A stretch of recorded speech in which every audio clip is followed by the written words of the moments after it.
मैले वाचन गर्ने कविताको शीर्षक हलीको मागल। निधारको लेकबाट नदी नबग्नु हो भने पसिनाका, असारको हरियो पहाड अडिने थिएन हत्केलामा। छातीको टारी खेतमा तराई नझुल्नु हो भने सुन बोकेर, सङ्गिनी खेल्न मङ्सिर आउने थिएन पहाडको आँगनसम्म। मैले उघारेको छुरा न पूर्वी धराको जालडोका, सभ्यता बोकेर घाम एका बिहानै छिर्छ राजधानीलाई उठाउन।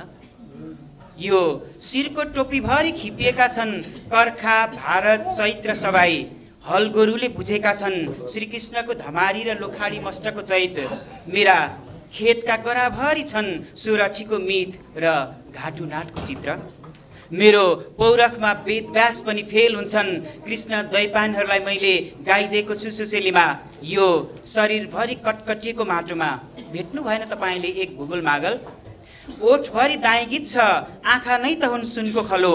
मेरो होलियाले देखाउँदैन र दहेरो, खन्दा र जोत्ता ध्यानै नाङ्गिन्छ। त्यति बेला च्यातिएर लुगाबाट देखिने लाज लाज होइन, किसानको गहना हो। माटो नाङ्गो नभए कसरी उम्रिन्छ र अन्न? ढुङ्गाहरू मसँग यति धेरै आत्मीय बनेका छन् कि तिनीहरूले घाउ बनाइदिएको मेरो शरीरमा म देख्छु मेरो देश हेर्ने ऐना। श्रम गीत गाइरहेका मेरा ओठमा ताराका सुर दैत्य बधको लोकोक्ति पढिरहेको छ समाज। हलीहरू पनि जान्दछन् कुमार सम्भवको कथा। यी औलाका फेदैभरि ठेलाका पर्वतमा फुलेका छन् आशाका गुराँस। कोदालोमा छन् उषा सुक्त, सुमार्गको बाटोमा देशलाई लैजान सक्दैन र हलीले।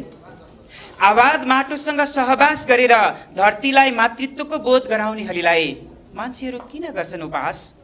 हलीहरू बर्बरिक बाँच्न सक्छन् र सक्छन् हरिया पातलाई क्षति नपुर्याई एकै तीरले सुकेका पात भस्म पार्न। विडम्बना विडम्बना मेरो दिव्य शक्तिसँग डराएर अहिलेका कृष्णहरू पनि मेरै शिर माग्छन्। मलाई सार्वभौम हली मान्नुहुन्छ भने स्वाभिमानको इतिहास लेख्ने मौका दिनुहोस्। म हल गोरु नारेर भए पनि जन्मभूमिको लाज बचाएर देशमा स्वाभिमानको मागल गाइदिन्छु। हलीले जति देश अरू कसैले चिन्दैन। धन्यवाद।